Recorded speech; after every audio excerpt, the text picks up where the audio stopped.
Rebonsoir, ravi de vous retrouver pour le dernier rendez-vous de la journée entre vous et nous, et toujours en compagnie de nos invités, en l'occurrence Cheikh Gueye. Cheikh ñu ngi lay nuyu waat. maa ngi leen di nuyuwaat maam di nuyu téléspectateur TFM yi. Voilà, Talla ñu ngi koy nuyu cette fois-ci ci à l'heure. Tout à fait donc maa ngi lay nuyu maam di nuyu ñaari Cheikh yi. et puis di nuyu téléspectateur u TFM yëpp. Voilà, et puis Cheikh qui nous fait le plaisir quand même de rester avec nous dafa naroon ndaw mais on l'a retenu. Bonsoir Mam, bonsoir Talla, Cheikh Gueye et aux téléspectateurs qui nous regardent. Voilà, on va commencer par d'abord les derniers résultats de cette journée. Il y avait encore deux matchs qui se jouaient tout à l'heure à 19h et des surprises, il y en a encore eu. Déjà parce que le Maroc a été tenu en échec par le Gabon et donc le score final 2-2 entre les Panthères et les Lions de l'Atlas. Il faut noter que les Gabonais ont eu l'occasion de mener 2 fois au score final 2-2. Et puis dans l'autre match, les Comores ont créé la surprise en s'imposant devant le Ghana sur le score de 3-2 et du coup ils sont ils éliminent cette équipe du Ghana qui a joué à 10 pratiquement pendant 60 minutes et qui a perdu son capitaine, son leader André Ayew. Voilà, c'est la première sensation de cette Coupe d'Afrique des Nations, hein. L'élimination du Ghana, je pense que personne ne l'attendait. Le Ghana qui fait toujours partie des favoris d'une Coupe d'Afrique des Nations, mais malheureusement dans une CAN où tu as la possibilité de sortir comme meilleur troisième, se faire éliminer avant même que tout le monde joue, n'est fini de jouer. Je pense que c'est une catastrophe vraiment pour les Black Stars du Ghana, qui sont en lice pour la Coupe du Monde, mais malheureusement ils ont entamé cette compétition du mauvais pied et ça ne pardonne pas. Tout à fait. Alors, depuis un certain moment, quand même, quand on regarde bien le résultat du football ghanéen, ce ne sont pas des résultats quand même qui vont crescendo. Tout à fait. Donc, soit ils sont mi-figue, mi-raisin, et depuis un certain temps, ils ne dominent plus le football africain comme ils l'ont fait par le passé. Et maintenant, les résultats sont là. On a des individualités qui arrivent souvent à faire la différence. Et par moments aussi, je pense qu'il faudra revoir dans son ensemble le football ghanéen et dans le management. Je pense qu'ils ont eu à tâtonner par moments dans le choix des entraîneurs. Bon, et puis ils se sont trop appuyés sur les individualités. Et parfois, quand ça ne répond pas, donc ça fait des désillusions comme ça. On sort au premier tour pour une grande nation du football africain qui nous a régalé de par le passé, de par ses talents. Et aujourd'hui, on voit que bon, maintenant le football a beaucoup progressé. Se faire éliminer par les Comores, quand même, c'était pas attendu. Tout à fait. Maintenant, bon, c'est la réalité du terrain qui prend le dessus. Tout à fait. Et quand même, Cheikh, on a vu une belle équipe comorienne qui a joué crânement ses chances. C'est vrai que nous étions à cheval sur les deux matchs, mais de ce qu'on a vu, les Comores ont vraiment bien pilonné les Black Stars. maam foofu jàngal bi ñu si am mooy boo xoolee Coupe d'Afrique bi. ñi am projet yu bees. ñi nga xam dañ ñëw indi seen projet. ñoom nañuy gën a gis ñu def dara que ñi nga xamante ni dañoo xawoon a naagu seen tur. parce que aussi projet dafa am jour foo xam foo tolloo je pense que mënatul àggale projet bàyyi. mais boo xoolee Ghana leur tranche d'âge xoolal ay joueurs yoo xamante ni peut-être tur ba moo fay des. mais parfois li nga xamante ni moom la projet di laaj. pour mën a dem ci compétition am fa dara sincèrement Ghana amatul loolu. boo jëlee Comores équipe la certes yoo xamante ni ay équipe yu ndaw lan mais am nañ loo xamante ni ñi ngi koy def seen i équipe am nañ ay nit ñoo xam ñu xarañ ñoo xam ñu ngi seen équipe tey boo jëlee entraîneur Comores bi presque année yi passé dafa nekk Nouadhibou am liggéey boo xam ma ngi fay def. nekk à cheval entre Comores ak Nouadhibou kon kooku am na mais ci li nga xamante ni moom lay def kon kooku tey bu ñëwee éliminer wu ko pas parce que Ghana dafa nekkul ci bisam mais ñoom dañ football crânement leur chance wane aussi projet bi nga xam ni moom lañ indi kooku di ci féliciter tey xëy na neexul équipe bu mel ne Ghana dem mais di féliciter Comores ci match bi ñu def en même temps am na suñu compatriote bu Ablaye Seck bu fa nekk boo xam aussi mi ngi fay def liggéey bu mucc ayib kooku mooy tax dañ ciy kontaan. Voilà, analyste vidéo lors de la dernière CAN, donc vraiment c'est une fierté. L'importance des nouvelles technologies, les analystes vidéo, leur rôle dans une équipe, ce que ça peut apporter comme correction par rapport à l'adversaire, par rapport à l'entraîneur, lui donner des signes,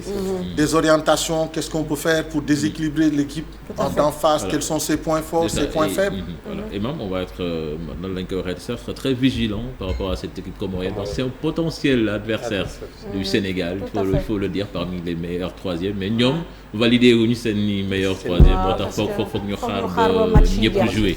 Alors, pour vraiment illustrer cette débâcle du Ghana, ça va faire beaucoup parler. C'est pour la première fois que les Black Stars gagnent un match si c'est une phase de poule depuis que le Ghana est Ghana et participe à une Coupe d'Afrique.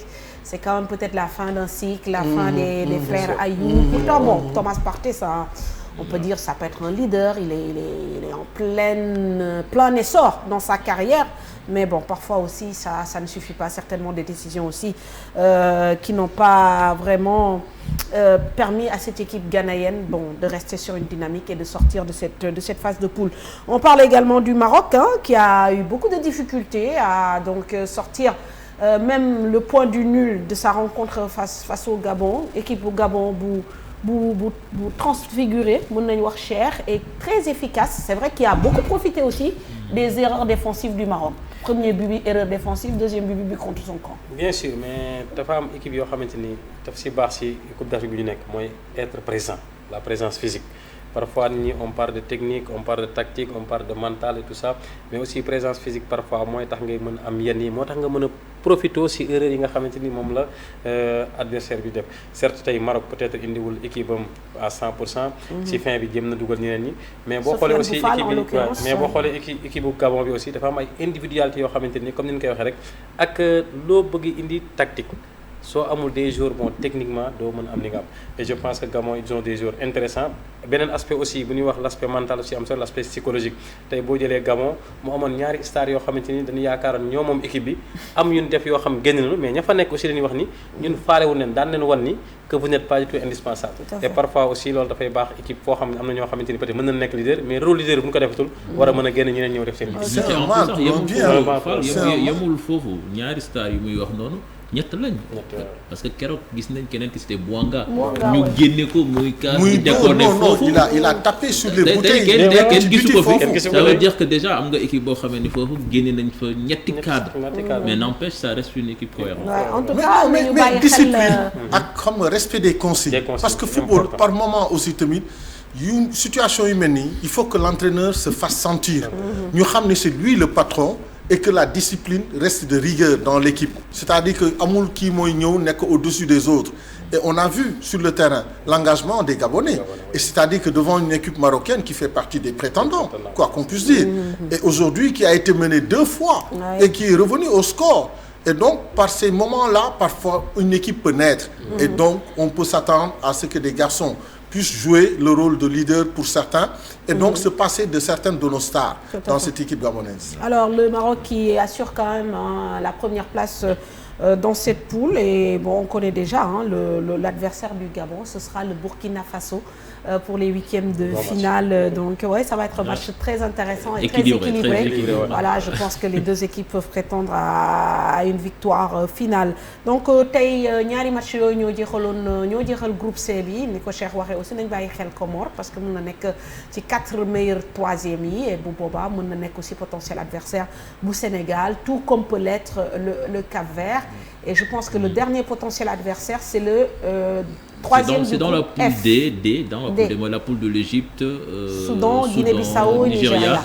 Mais configuration poule bi ni mu demee ak affiche dernière journée yi, il se pourrait que meilleur troisième bañ fa génn parce que ñaari ponkal yi ñooy dajeek ñaari équipe moins cotées, mais bon, on sait jamais, c'est du football. Très bien. Ça veut dire que tout en tout cas, cette CAN continue de nous réserver bien des surprises, c'est vrai. C'est une CAN difficile et je pense que c'est ça qui va nous permettre, sans transition, de parler de notre équipe nationale. Vous le savez, le Sénégal qui a terminé premier de sa poule, mais tenu en échec par le Malawi, 0-0, encore un score nul et vierge pour les Lions, qui certes assurent... Le contenu, c'est sûr et certain qu'il y a à dire.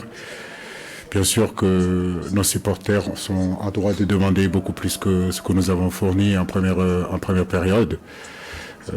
Mais je crois que je retiendrai surtout la qualification. Donc, comme je le disais tout à l'heure à nos garçons, on a eu quand même pas mal de PP1, comme je l'ai dit en ce début de stage. C'est vrai qu'on a récupéré tous nos joueurs, mais les choses ne vont pas fonctionner du jour au lendemain. Il nous faut un peu plus de temps. On est qualifié, on voulait être premier, on l'a été. Maintenant, on a une semaine devant nous qui nous permettront de bien travailler avec le groupe qui est là et essayer de lever notre niveau de jeu la prochaine fois. Oui, bien sûr que marquer un but au bout de 3 journées avec les attaquants que nous avons, c'est sûr et certain que beaucoup de gens peuvent se poser des questions. C'est vrai que nous manquons un petit peu d'efficacité, mais je ne m'inquiète pas. Je suis conscient que nos garçons vont revenir à leur meilleur niveau. Actuellement, ça ne rentre pas. Pourtant, on se crée des opportunités. Et j'espère qu'en tout cas, que dans la semaine, on continuera à mettre en place notre animation offensive et à redonner un peu plus de confiance à nos joueurs pour pouvoir justement marquer plus de buts. Si le niveau de jeu des partenaires de Sadio Mané a déçu, la première place du groupe B est acquise et le billet pour le 8e de finale de la CAN est dans la poche. La première impression, c'est que c'est un match difficile, mais on a joué face à une bonne équipe aussi. Voilà, certes, tout le monde croit que c'est le Malawi, ça allait être facile et voilà, ils nous ont rendu les choses difficiles. Mais le plus important a été acquis. On a été premier de ce groupe et on est qualifié. C'était un match dur. On a essayé de prendre le jeu à notre compte, de se créer des occasions. On n'a pas forcément été trop inquiété par le Malawi, mais au final, c'est un match nul. Mais ce qu'on retiendra, c'est la qualification en 8e avec la première place du groupe. Là, on va travailler. On aura une bonne semaine pour préparer les 8e de finale. Et on va réussir à s'améliorer. Ouais, ça a été très difficile. On sait que beaucoup attendaient mieux, attendaient 9 points. Mais c'est la magie de la CAN. Il n'y a pas de petite équipe. On sait qu'on a vu des équipes se faire surprendre. Heureusement, le Sénégal ne s'est pas fait surprendre. Il a réussi à gagner un match et faire 2 matchs nuls. On a été une équipe solide, même si je pense qu'on peut encore mieux faire. Je sais qu'il y a beaucoup d'attentes derrière nous. Je comprends les Sénégalais qui sont au pays, qui attendent mieux un plus beau Sénégal. Mais voilà, il faut continuer à travailler. Je sais qu'on est capable encore de mieux faire et on fera mieux, Inch'Allah.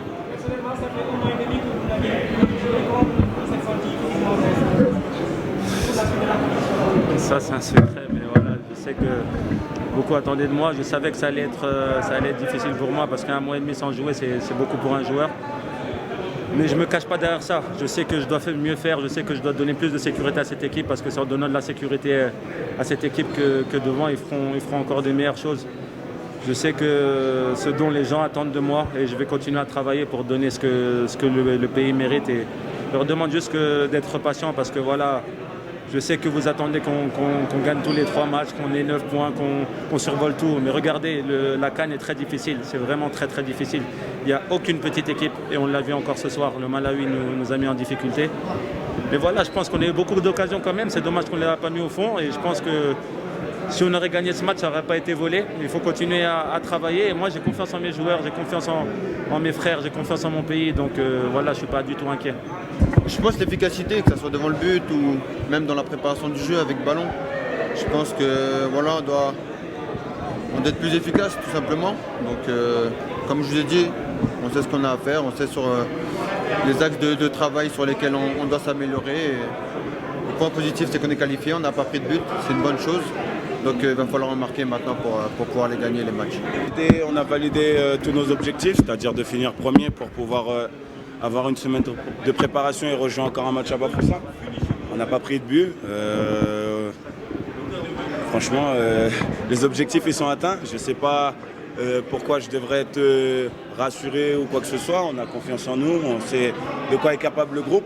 Il ne faut pas oublier qu'on a plusieurs facteurs qui font qu'aujourd'hui la performance n'est peut-être pas optimale, mais aujourd'hui on a 10 joueurs qui ont été atteints par le Covid. On a des degrés de forme différents et même aujourd'hui avec ça on réussit à prendre des points, on réussit à mettre en danger l'adversaire. On a eu beaucoup d'occasions qu'on aurait pu concrétiser. Donc on va monter en régime, c'est des choses qui sont très encourageantes. Et on va s'appuyer sur ça. Le Sénégal doit attendre pour savoir son adversaire. Ça sera le meilleur 3e du groupe A, C ou D. Merci Mamadou Ndiaye pour ces réactions et ce compte-rendu. Alors, cher, c'est vrai qu'effectivement, je crois que les joueurs en sont tout à fait conscients. On reste sur notre faim par rapport à la prestation de ces Lions. Les matchs se suivent et se ressemblent. Quand on le dit, c'est parce que justement, on voit une période où on a une grosse débauche d'énergie, où ça joue un peu mieux, et une période où les Sénégalais sont à la peine. Et le coach l'a noté, et aussi le point important, c'est le manque aussi d'efficacité de cette équipe. 3 tirs cadrés aujourd'hui sur 10 titres, bon, c'est aussi une statistique qui parle. Je pense que Bouna a bien analysé le match. Quand il dit qu'il faut s'améliorer, il a tout dit. Je pense après une qualification, il faut s'améliorer, c'est une phrase qu'il faut jël ko ak importance bi mu am kooku mooy wax ni que am na lu des am na lu bari lu des tey boo jëlee match tey bi ni nga koy jàngate mooy ci première période bi ñëpp gis nañ ni équipe bu Sénégal boo xamante ni peut-être am na idée def dara mais amul am. Et quand il n'y a pas d'âme, on n'anime rien du tout. En deuxième période, à un certain moment, avec quelques changements, gis nañ équipe boo xamante ni mi ngi commencé améliorer wu.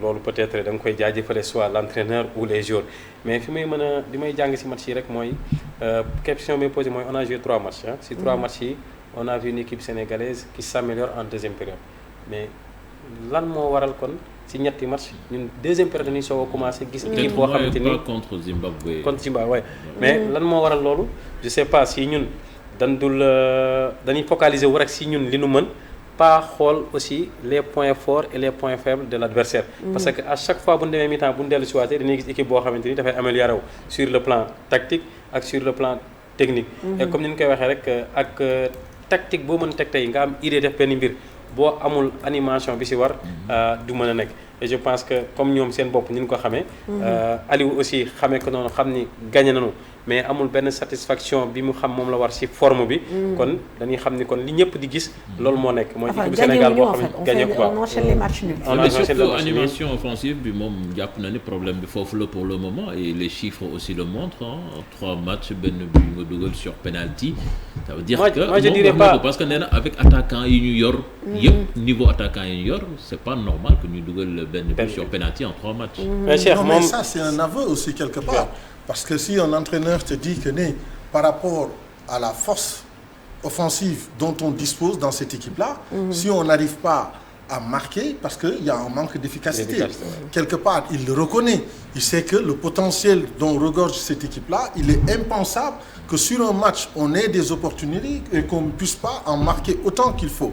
Et devant quels adversaires aussi, parfois, il faut juger le niveau de l'adversaire pour se dire, aujourd'hui, est-ce que le Sénégal est dans une bonne dynamique ou est-ce que les joueurs vont monter crescendo en attendant parce que bon, on peut s'attendre à ça. Parce que moi, je veux bien qu'il y ait plein de joueurs qui n'aient pas joué, le même niveau de forme. Voilà, le même niveau de forme, ça c'est sûr. Comme Koumelni Kalidou, aujourd'hui il revient, il est resté plusieurs semaines sans avoir joué. Mais quelqu'un comme Sadio Mané, ça fait 3 matchs qu'il est là et on a l'impression que depuis le match contre le Zimbabwe, il se cherche, il n'est pas trop à l'aise, ça sent. Même dans son regard, tu sens que c'est un joueur un peu frustré.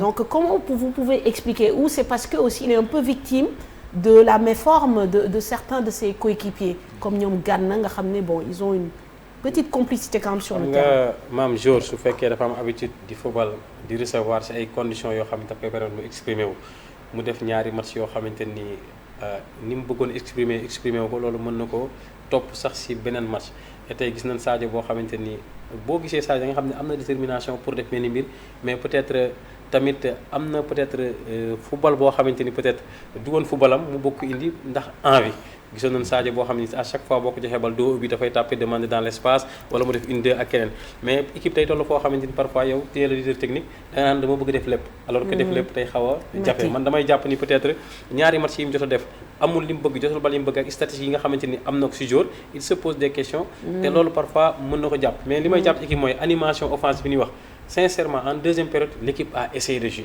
l'équipe a eu des àgg na surface su jàmbur léegi nag boo demee ba àgg surface bi dugaluloo kooku peut-être am na beneen liggéey boo xamante ni c'est pas question parce que animation boobu ñuy wax il a fallu que bien sûr Pape Gueye dugg pour que ñu mën a am loolu donc à partir de ce moment la lecture qu'on devrait pouvoir avoir sur ce match-là c'est que est-ce qu'on ne doit pas s'imposer et imposer nous-mêmes notre jeu bien sûr parce qu'avec les éléments dont dispose cette équipe-là on peut pas se contenter mais c'est surtout Falman si composition ligne d'attaque bi parce que ñetti match la ñu joué ñetti match yëpp on a démarré avec une nouvelle ligne d'attaque. Et c'est même probable que 8e de finale bi tamit mu nekk la même chose parce que Famara entrée bi mu def tamit match prochain ñu dugal ko. Mais est-ce que tamit newul loolu foofu la ñu amul ay certitude que entraîneur bi amul benn repère ci côté boobu. xam nga équipe boo bëggee mu jouer dafa laaj ay automatisme des garçons qui jouent régulièrement ensemble Famara Diédhiou, il avait retrouvé ses repères dans cette équipe-là. Il commençait à devenir le buteur et le titulaire indiscutable. Mais soo koy jël tey match bu mel nii mais booy démarrer mais là tu le remets en confiance. À partir de ce moment tu fais gommer tous les doutes yu mën a exister ci moom parce que li mu wane ci 10 minutes ci un quart d'heure bi mu xaw a joué noonu. Mais au moins, ça, c'est satisfaisant. Mais est-ce que c'est aussi simple que ça? Parce que aussi, on a ici eu des plateaux, on nous dit non, il faut qu'on mette en confiance Habib. De passer... Après, ça revient à ton éternelle question. Moi, est-ce que sur une ligne d'attaque, il y a une hiérarchie? C'est que c'est ça, à un moment donné, c'est comme si, en fait, tu as un dougou, subodo, yo, kenen yo. Après, ça n'est pas le joueur à être en confiance. En tant qu'attaquant, le meilleur buteur actuellement, il en fait partie. Donc, attaquant aussi, donc il rassurer, confiance, tu buteur. Parce que vous venez en doute, mais quand il est joué, parce que vous faites qu'il y a une hiérarchie, Momo Titane, Momo Don Dougal, il faisait des performances dans cette équipe-là. Le dernier match qu'il a joué, il a marqué combien de buts? Triplé. Mais quand il démarre, il faut rassurer. En deuxième mi-temps, comme l'a fait Ali Lozic, quand il fallait faire des changements pour imposer son jeu, mais il faut que ça c'est pas parce qu'on a de très bons attaquants wala am nañ benn profil attaquant que bu ñu leen boole ñoom ñaar wala ñoom ñett ñëpp dugal parce que attaquant bu nekk dafa am caractéristique peut-être am na attaquant boo xamante ni am na manière football boo xam bu ko équipe bi footballee mu gis boppam. am na attaquant boo xam peut-être moom mi soxla mooy il joue dos au but gars yi génn def ligne de fond defal coup de retrait mu dugal am attaquant yoo xam li ñuy bëgg mooy la plupart ñoom ñi leen di central ñuy mbëkk wala ñuy fekkee bal premier poteau mais loolu lépp dafa am ci liggéey boo xamante ni au préalable daf koy laaj ci séance d'entraînement nga mën ko am. équipe bi am na loolu wala amul loolu je sais pas parce que nekkoon nañ ci ay circonstances atténuantes yoo xam bale nañ ko là on a une semaine. on a une semaine pour travailler jusqu'à je pense que boobaa efficacité boobu daan ko retrouver. Très bien, on va écouter Aliou Cissé qui revient aussi sur la performance de l'équipe malawite. Une équipe qui lui a posé beaucoup de problèmes cet après-midi, comme il le reconnaît, nous l'écoutons. Je vous l'ai dit, depuis le début de cette CAN, il faut qu'on ait de l'humilité.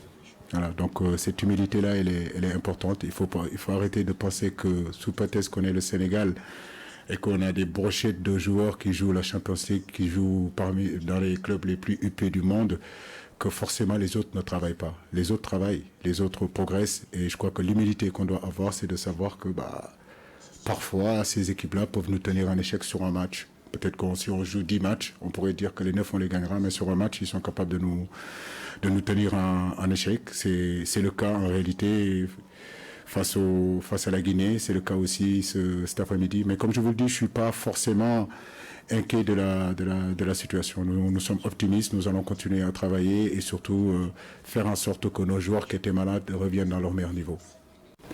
Un homme heureux, c'est bien sûr le coach de l'équipe des Flames. Il s'agit du coach Marian Marinica. Lui aussi, il s'exprime au micro de nos envoyés spéciaux. It's a tremendous achievement for Malawi to manage to get 4 points. C'est une bonne chose que le Malawi ait 4 points, c'est un moment unique. Et j'ai essayé d'adapter mon style de jeu à l'équipe. Malgré les difficultés, les jeunes ont bien réagi. Et on a un groupe fantastique. Et nous voulons faire plaisir aux gens qui souffrent au pays dans les inondations et beaucoup d'autres problèmes. On leur dédie ce résultat. Ma philosophie, c'est de gagner les matchs. Le Sénégal a une bonne équipe. Je pense que c'est l'une des meilleures équipes du tournoi. Mais je pense que cette équipe peut être meilleure si leur équipe première joue ensemble. Je pense qu'ils peuvent faire de meilleurs résultats.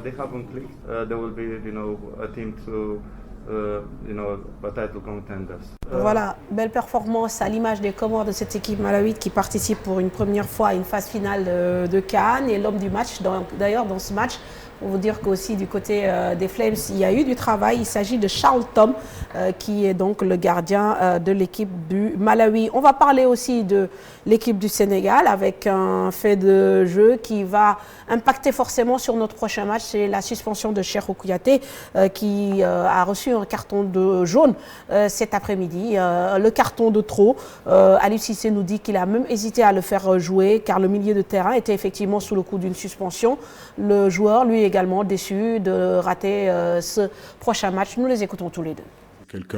Cheirouz, c'est un vrai soldat. C'est quelqu'un qui a toujours répondu, qui m'a toujours donné satisfaction. C'est vrai qu'il a été question à un moment donné de ne pas le faire débuter. J'ai beaucoup réfléchi, de savoir est-ce que s'il prend ce carton jaune-là, est-ce qu'il pourrait être opérationnel pour le 8e de finale. Mais on s'est dit qu'avec son expérience, avec son vécu, il sera capable de contrôler ces situations-là. Malheureusement, il a fait une seule faute. Je n'ai pas envie de revenir sur l'arbitrage de cet après-midi-là. Mais il a fait une seule faute, il a pris un carton jaune. Maintenant, comme je dis, on a convoqué 23 joueurs. Il y a d'autres garçons qui seront là aussi. Alassane, il est bien actuellement. Pape Matar Sarr aussi, c'est un garçon qui est intéressant, qui est bien aussi. Donc je pense qu'on aura des joueurs pour pallier à son absence. Je suis dégoûté, je suis vraiment dégoûté parce que je ne voulais pas les lâcher. Maintenant, bon, comme je le dis, bon, il y a des joueurs qui sont là et qui sont prêts. Je pense, on a convoqué 28 joueurs.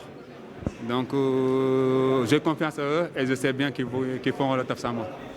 Voilà, donc en une semaine, peut-être sauf les Nidirale, avant de donner le message d'encouragement du président Macky Sall, en une semaine, là, qu'est-ce qu'on peut travailler? Parce qu'on voit que, bon, on a quand même des constantes, aussi bien au plan qualitatif que parfois négatif.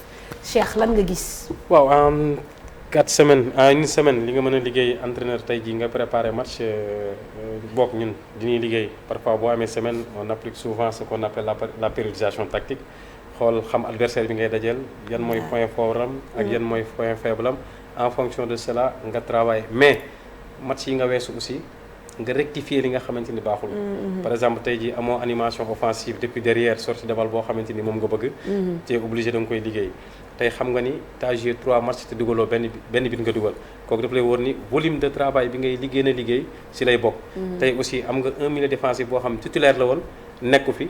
il faut nga liggéey benn combinaison boo xamante ni ak ay variantam tey jii moi je peux pas être dans la tête d'Aliou mais je pense tey bu doon ñëw te indiwaat Napali Gueye et Kouyaté non pas Kouyaté Gana mais ak ay variantam maanaam bu doxul kan laa indi mais comme nekk nag ay xale comme ni ñu ko waxee ay xale yoo xam mën nañ football je pense si biir semaine bi dina am occasion pour liggéey ko mais aussi les transitions parce que aujourd'hui l'équipe adverse à la 37e à la 39e am na ay occasion yoo xamante ni on n'avait pas comme li ma doon wax démb il fallait prévoir les pertes de balle te équipe yoo xamante ni am nañ potentialité attaque bu ëpp doole tey jii seen ñaari occasions yi benn du si dugg sans compter le penalty sifflé boo xam dañ koy kon pour wax la rek aspect si football les 4 aspects yi nga xam moo am football si phase yi attaque défense et les transitions il faut mu travailler mais surtout nag insister sur le am benn volume bu mag sur le travail devant les buts. Bon, les esprits tordus diront qu'il faut travailler les pénaltys puisqu'on n'arrive pas à marquer. Donc 0-0, 120 minutes tir au but. Il faudra être efficace. Il ne faut pas négliger ça de aussi. Moi je travaille pas trop les pénaltys. Les pénaltys. Ok. Alors Tall, c'est vrai que tey voilà xaw nga fi aalu quand même bëri yoon na marché bi passé aussi aalu nga fi voilà quoi looy waxaat looy tëjee.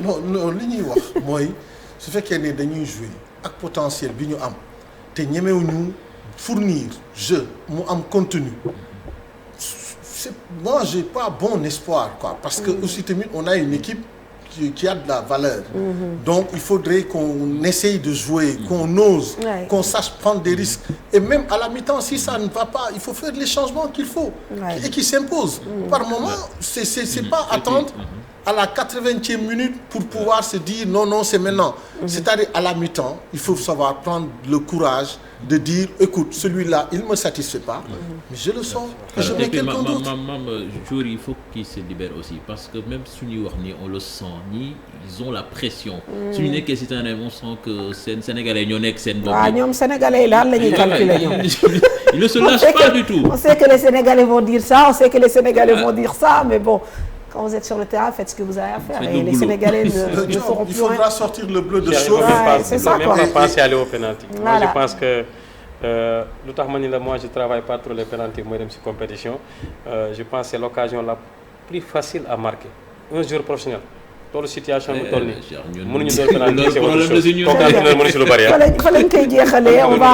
on va justement voir le message d'encouragement du président Macky Sall. qui adresse ses encouragements à cette équipe pour cette qualification au 8e. Ensemble pour réconforter nos Lions et les pousser vers la victoire finale. Demba Dier. Par contre, hier, ce que j'ai pas fait, aujourd'hui il faut que je le fasse, c'est présenter aussi mes condoléances à notre collègue Mamadou Ndiaye qui a perdu sa sœur. Vous l'avez fait, mais quand même, il est de notre devoir de le refaire et de l'encourager, de lui envoyer des ondes positives d'ici et de prier pour la personne, la défunte. Et messieurs, vous pouvez remercier vos amis. Non, mais Bachou Boutique, aujourd'hui, on est tous élégants. C'est l'élégance même chez Bachou Boutique. Je pense qu'aujourd'hui, on est tous contents. Et on est gâtés.